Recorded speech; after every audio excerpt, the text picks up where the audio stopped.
Buenas, mi nombre es Franco Luis Amar Macri, alumno de cuarto año de la carrera de Medicina de la UNE, y junto con la cátedra de Ginecología, acá estoy alumno de la Comisión 1, a cargo del doctor Geneiro Nicolás, y bueno, el tema que me toca hablar es métodos basados en el conocimiento de la fertilidad, capítulo 13 de la guía anticoncepción del Ministerio de Salud.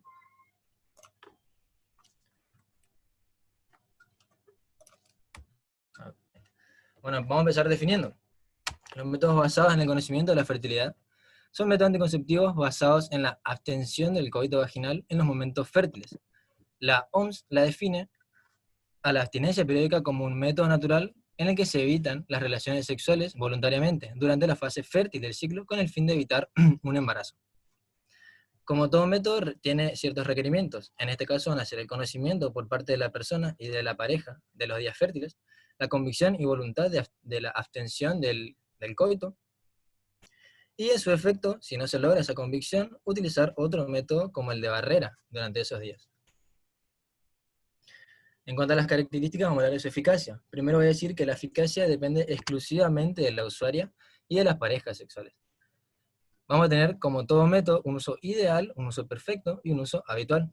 En el uso ideal tenemos que llegar hasta menos de un embarazo, de 0,4 embarazos hasta 5 en 100 mujeres con un año de uso.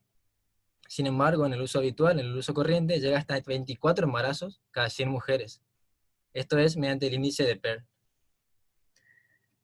Tenemos que hay un aumento en la tasa de fracasos debido a que en ciertos periodos o ciertas etapas de la vida de la mujer, como ser la adolescencia y la perimenopausia, el ciclo se puede volver irregular. Por lo tanto, ocurren estos errores en el método. En cuanto a ventajas y desventajas generales, tenemos que en la ventaja general no afectan la fertilidad luego de la interrupción de su uso y no presentan efectos colaterales. En cuanto a las desventajas, tenemos que pueden presentar una alta tasa de fallos, como dije recién, y que no ofrecen protección contra las infecciones de transmisión sexual. El primer método del que voy a hablar es el método del calendario. Este método implica en llevar la cuenta de los días del ciclo para identificar el comienzo y la finalización del periodo fértil. Nosotros tenemos que en promedio de la ovulación en la mujer ocurre entre los días 14 y 16 del ciclo. También tenemos que tener en cuenta que los espermatozoides pueden vivir hasta 7 días en el conducto cervical, se alojan en las criptas cervicales, y que el óvulo también tiene una capacidad, por su parte, fecundante durante 24 horas.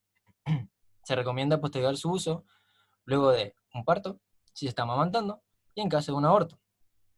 En el caso de posterior a un parto y si se está amamantando, el método se puede adoptar hasta después de tener como mínimo 3 menstruaciones y que éstas se hayan regularizado. También hay que tener en cuenta que algunos medicamentos de uso crónico pueden alterar estos ciclos, los ciclos de la mujer, como por ejemplo los ansiolíticos, excepto las benzodiazepinas, los antidepresivos, excepto los inhibidores selectivos de la recaptación de serotonina, y los antiinflamatorios no esteroideos. Su uso prolongado puede retrasar la ovulación.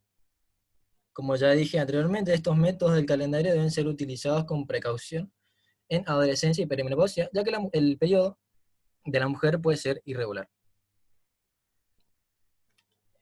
Dentro de los métodos del calendario tenemos dos: método de los días fijos y el método del ritmo o de Ogino-Knaus. El método de los días fijos se considera días fértiles del día 8 al 19. Por lo tanto, tenemos que en estos días no se pueden mantener relaciones sexuales con penetración pene-vagina sin protección adicional. Entonces, se puede tener relación sin protección desde el día 1 al séptimo y del 20 en adelante.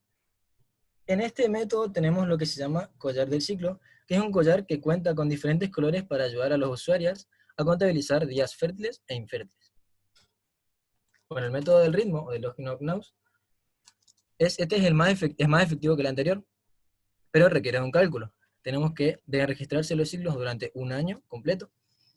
Y bueno, el cálculo va a ser, a los ciclos más cortos se le restan 18 días y a los más largos 11 días. Por ejemplo, el ciclo más corto de una mujer en un año puede ser de 27 días, al que se le restan 18. Y el ciclo más largo, por ejemplo de 32 días, se le resta 11, dando 20. Por lo tanto, la abstinencia se debe dar desde el día 9 al 20. Bueno, ahora voy a hablar del método de la temperatura basal. Entonces tenemos que después de la ovulación la temperatura basal de la mujer se eleva y se mantiene así hasta el comienzo de la siguiente menstruación. Durante la fase folicular, la temperatura permanece por debajo de los 37 grados centígrados, disminuye hacia la ovulación y aumenta más o menos entre 0,2 y 0,4 grados centígrados. Vuelve a descender 1 o 2 días antes de la menstruación. La temperatura se debe tomar en forma basal, es decir, por la mañana antes de levantarse.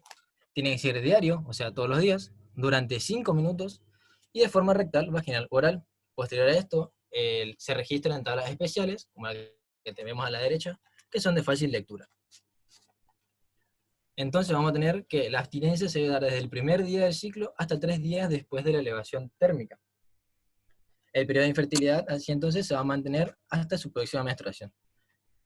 Bueno, en el gráfico podemos ver claramente cómo la temperatura se mantiene por debajo de los 37 grados, 36,9 dice el gráfico. En el día 14, que es el día de la ovulación, se eleva hasta los 37 grados y puede elevarse más de los 37 grados. Se mantiene alto, como se muestra en la línea roja, y vuelve a disminuir unos días antes de la menstruación. Las desventajas de este método, tenemos que el registro diario de la temperatura, por lo que puede ser tedioso para la mujer. Requiere largos periodos de abstinencia y se encuentra contraindicado en mujeres con horarios laborales nocturnos, mujeres anovuladoras, en adolescencia y perimenopausia. Bueno, ahora tenemos el método del moco cervical o de Billings. Este método se basa en observar los cambios que ocurren en el moco cervical. Nosotros tenemos que al término de la menstruación comienza un periodo seco, es decir, sin moco, que dura entre 2 y 3 días. Posterior a esto aparece un moco de aspecto inicialmente blancuzco, turbio o pegajoso, que con el correr de los días se hace transparente y elástico. Nosotros en este método vamos a tener una característica que se llama día del ápice, que significa que la evolución o ya ocurrió o estará ocurriendo en más o menos 24 horas.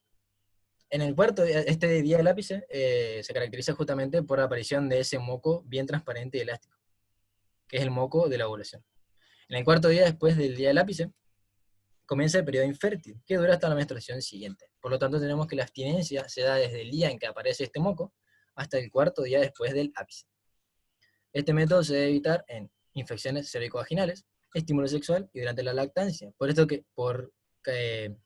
lo que estas situaciones van a provocar el aumento de la excreción de moco.